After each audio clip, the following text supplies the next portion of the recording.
Comme tous les samedis, depuis plus d'un mois, des habitants du Sud-Gironde se réunissent sur le parking de la sous-préfecture de Langon, à l'appel de l'intersyndicale CGT, FO, et Sud, mais aussi des associations, comme Palestine 33, et des Insoumis de Langon, et de la Réole Montségur, pour protester, solennellement, contre les massacres opérés à Gaza par l'armée israélienne.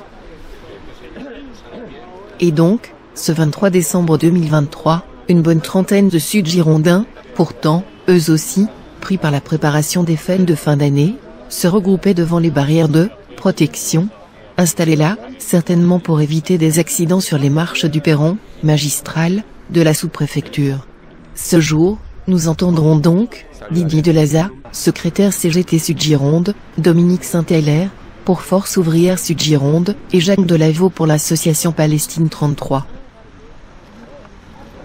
Bonjour à toutes et à tous, merci d'avoir répondu à notre appel en ce 23 décembre, à l'appel d'organisation syndicale par rapport à la situation à Gaza au cessez-le-feu. Alors, j'ai préparé une petite chose avec mon camarade également, très rapidement.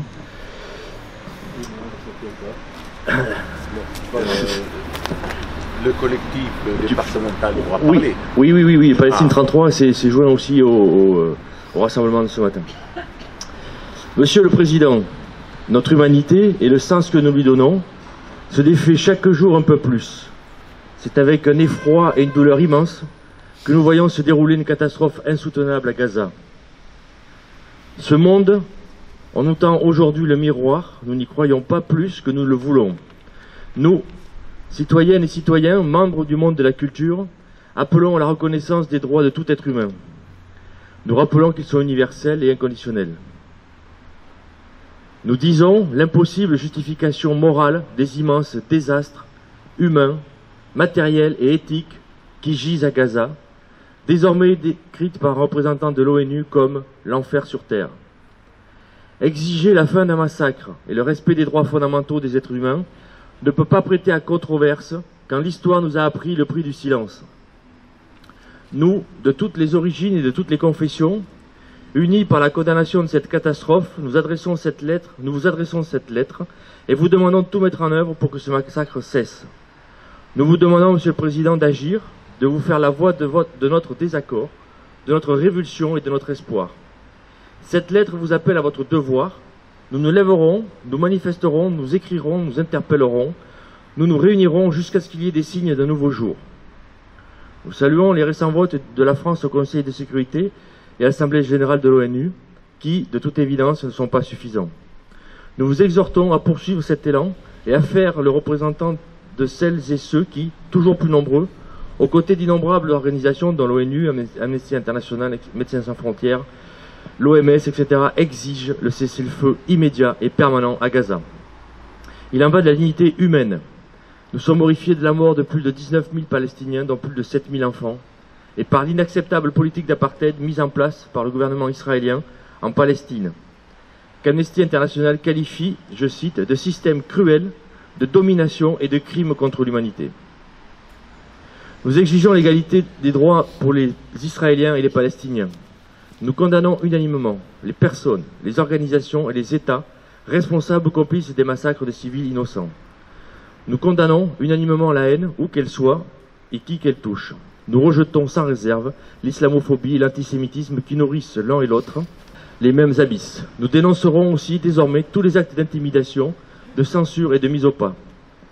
Nous dénoncerons toute tentative d'entrave à la liberté d'expression de celles et ceux qui défendent l'égalité des êtres. Nous ne céderons pas aux attaques de celles et ceux qui veulent le crime, la rage, la guerre et l'aveuglement, et qui tentent d'imposer le silence à celles et ceux qui élèvent leur voix contre l'intolérable. Cette lettre, écrite par des personnalités de la culture, la musique, du cinéma, etc., montre bien la situation et le ressenti de chacun. Pourquoi toujours une chape de plomb? Pourquoi, en particulier en France, il est difficile de mobiliser? Pourquoi un tel déferlement médiatique contre celles et ceux qui exigent le cessez-le-feu? J'ai une réponse à vous proposer.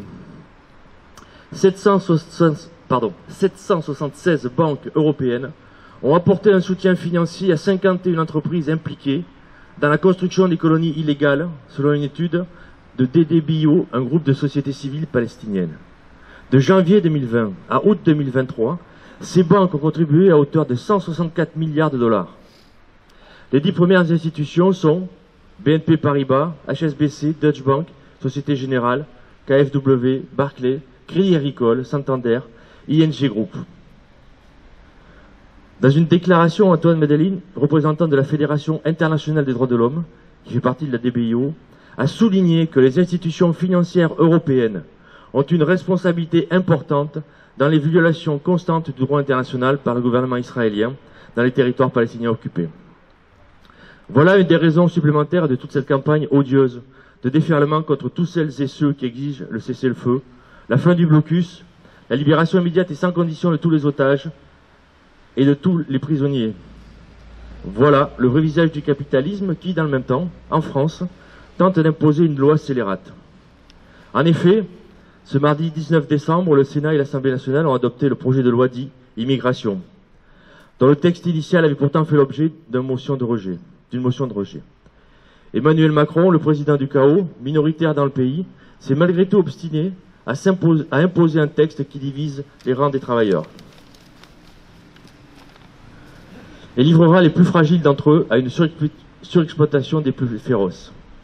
Le même jour, Borne a dégainé un 23e 49.3 pour imposer sans vote le budget 2024 qui se traduira par de nouvelles destructions des services publics.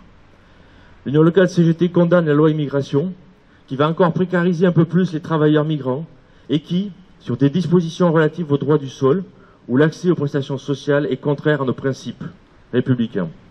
Ce texte de loi, qui s'inscrit dans une logique de dégradation continue des droits des étrangers en France, constitue une insulte aux traditions universalistes de la République issues des Lumières. Il comprend notamment parmi ces mesures le pouvoir discrétionnaire des préfets pour régulariser les travailleurs sans papier dans les métiers dits en tension, véritable usine à gaz qui renforce l'arbitraire au détriment des droits des travailleurs sans papier. La conditionnalité de l'obtention d'un titre de séjour au respect des principes de la République, que le gouvernement définira par lui-même. La fin de l'obtention automatique de la nationalité française pour les enfants nés en France de parents étrangers. C'est bien une remise en cause du droit du sol. La mise en place de quotas annuels d'étrangers admis sur le territoire. Le dépôt préalable d'une caution retour, ce sont les termes, pour les étudiants étrangers hors Union européenne qui souhaitent poursuivre leurs études en France et augmentation des frais d'inscription pour tous les étudiants étrangers. La justification de 5 années de présence sur le territoire concernant le bénéfice de certaines aides et allocations, notamment pour le logement. La fin de l'inconditionnalité de l'accès à un hébergement d'urgence. Si elle devait être appliquée, la loi immigration générerait toujours plus de souffrance pour les travailleurs et leurs familles. Elle ne doit pas être promulguée, nous en exigeons le retrait.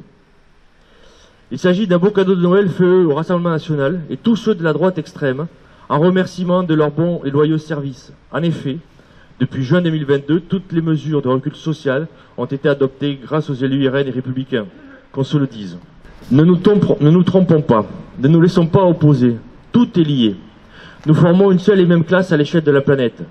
Nous devons développer nos actions partout pour exiger le cessez-le-feu permanent, la levée du blocus, l'acheminement en urgence d'eau et de médicaments, de vivres. Tout comme nous devons exiger le retrait de la loi immigration. Ne nous laissons pas opposer les uns aux autres. Nous avons face à nous un seul et même capital qu'il faudra tôt ou tard renverser. Je vous remercie.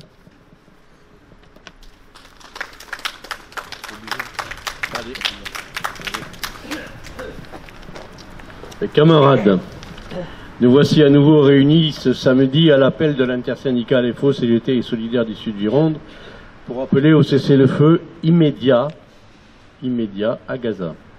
La tradition du syndicalisme est et restera celle du pacifisme et de l'internationalisme. Pain, paix, liberté. Pour sa part, notre gouvernement, à l'instar de l'Europe et en bon serviteur des États et des intérêts des États-Unis et des intérêts du capitalisme international et de son avatar, le colonialisme, est incapable d'exiger d'Israël ce cessez-le-feu qui permettrait l'arrêt du massacre. Benjamin Netanyahou et son gouvernement ne peut plus cacher aujourd'hui ses vrais motifs de guerre, s'approprier le territoire entier de la Palestine. Adieu le mensonge onusien des deux États frères, un seul État, mais un seul État juif. Un bon Palestinien est un Palestinien mort ou exilé. Pour illustration, l'UNRWA, Agence de l'ONU pour les réfugiés, indique que la totalité de la bande de Gaza est devenue l'un des endroits les plus dangereux au monde et qu'il n'y a aucune zone de sécurité à l'intérieur. Au même moment, l'agence Reuters confirme « Israël demande aux Gazaouis de fuir et bombarde là où elle les envoie ». Dans la bande de Gaza, la plupart des rayons des supermarchés ont été vidés de leurs marchandises en raison du siège israélien. Les Nations Unies ont mis en garde contre la famine à Gaza, tandis que les pénuries de carburant ont également entraîné la fermeture des systèmes de traitement de l'eau et des égouts, ce qui a amené les autorités sanitaires à mettre en garde contre la propagation de maladies infectieuses.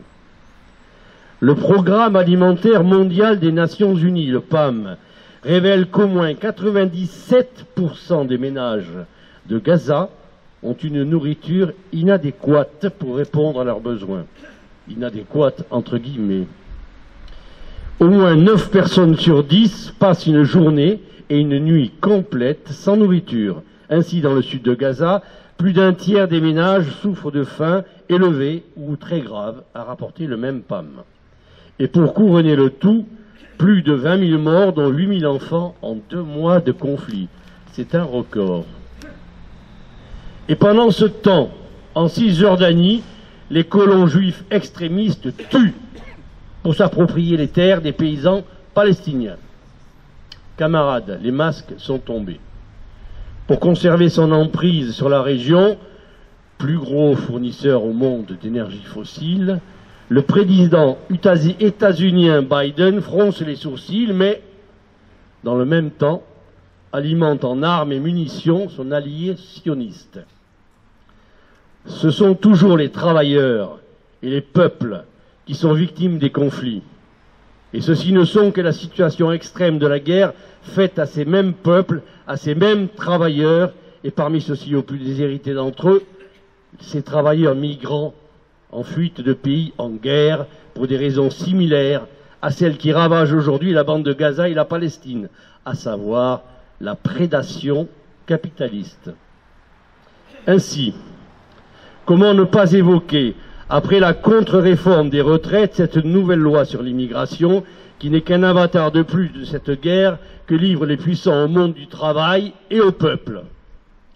Cette loi, adoptée au prix de concessions inadmissibles du gouvernement, bafoue les principes républicains d'égalité et de solidarité. Force ouvrière dénonce un texte discriminatoire et stigmatisant qui porte atteinte aux droits fondamentaux des étrangers en remettant en cause le droit du sol, le regroupement familial et les conditions d'accès à la nationalité et qui introduit une forme de priorité nationale contraire à nos principes républicains. Pire, ce texte, le plus régressif de ces 40 dernières années, contient de l'aveu même du gouvernement des mesures non constitutionnelles. Face à ce qui constitue une victoire à la Pyrrhus pour le gouvernement, FO exige le retrait pur et simple de ce texte. Pour conclure, un seul et même combat nous rassemble: cesser le feu immédiat en Palestine et retrait tout aussi immédiat de la nouvelle loi sur l'immigration. Paix, pain, liberté.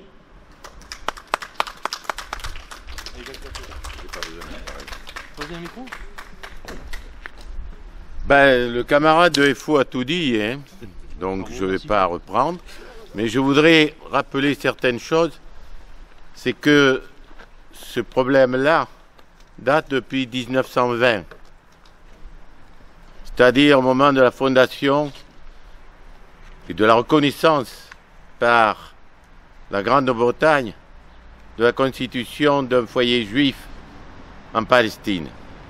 Déclaration Balfour, 1880 par là. C'est-à-dire, ce sont les accords des grandes puissances qui ont gagné la guerre de 14-18, qui ont tracé ces frontières totalement arbitraires.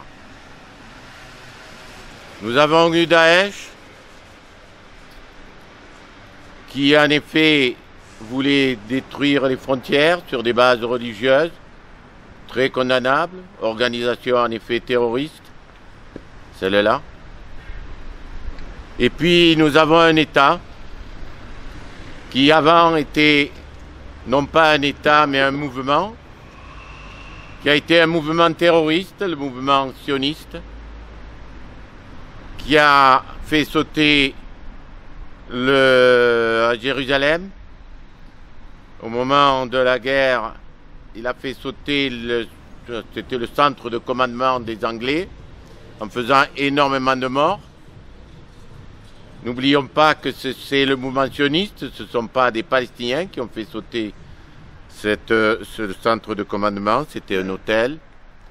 Donc il faut faire l'histoire avant de pouvoir se prononcer clairement. Ensuite, nous avons eu toutes ces guerres, de 47-48 avec la Nakba, et il y avait une revendication au moment de la Nakba. C'était le droit au retour, juste après la Nakba, bien sûr. Ce droit au retour a été systématiquement refusé par Israël. Systématiquement. Et ensuite, il y a eu les guerres avec les pays arabes limitrophes, l'Égypte, la Jordanie, la Syrie, l'Irak. Chaque fois, les USA ont soutenu de manière inconditionnelle Israël et sa politique expansionniste, puisqu'Israël n'a pas de frontières. Il refuse de reconnaître des frontières. Et là est le problème de fond. Donc, certains envisageaient même qu'ils aient l'ambition d'aller jusqu'à l'Euphrate et le Tibre.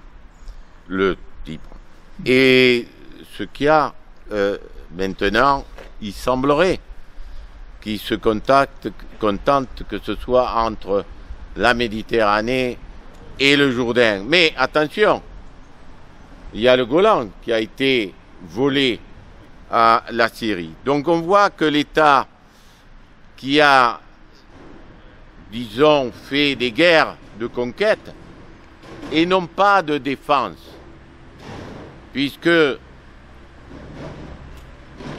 éviter d'utiliser le terme Tchal en parlant de l'armée israélienne, parce que ça veut dire armée de défense d'Israël. Or, c'est une armée d'occupation et d'invasion. L'armée israélienne n'est pas une armée de défense. Sa vocation, c'est d'annexer des territoires.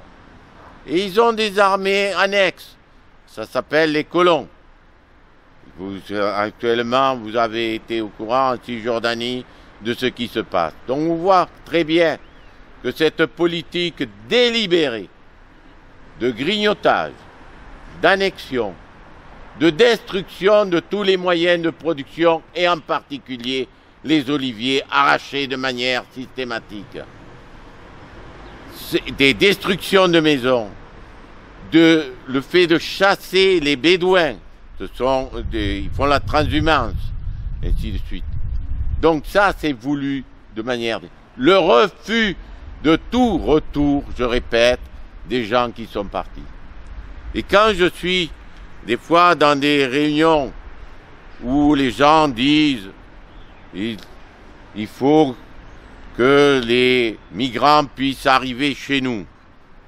Rappelez-vous d'une chose, les Palestiniens ne veulent pas partir de chez eux, ils veulent revenir chez eux. Et ça on ne le dit pas. Et c'est la responsabilité de nos gouvernants, elle est là. C'est-à-dire que dans peu de temps, et déjà maintenant, on a de nombreux palestiniens qui arrivent de Gaza, en particulier celui qui est le journaliste le cinéaste, pardon, qui a tourné le film Yala Gaza. Je vous appelle à aller le voir. Il va être dans le coin à nouveau. Yala Gaza, c'est pas Nourier qui a tourné le film, puisque c'est interdit d'aller à Gaza.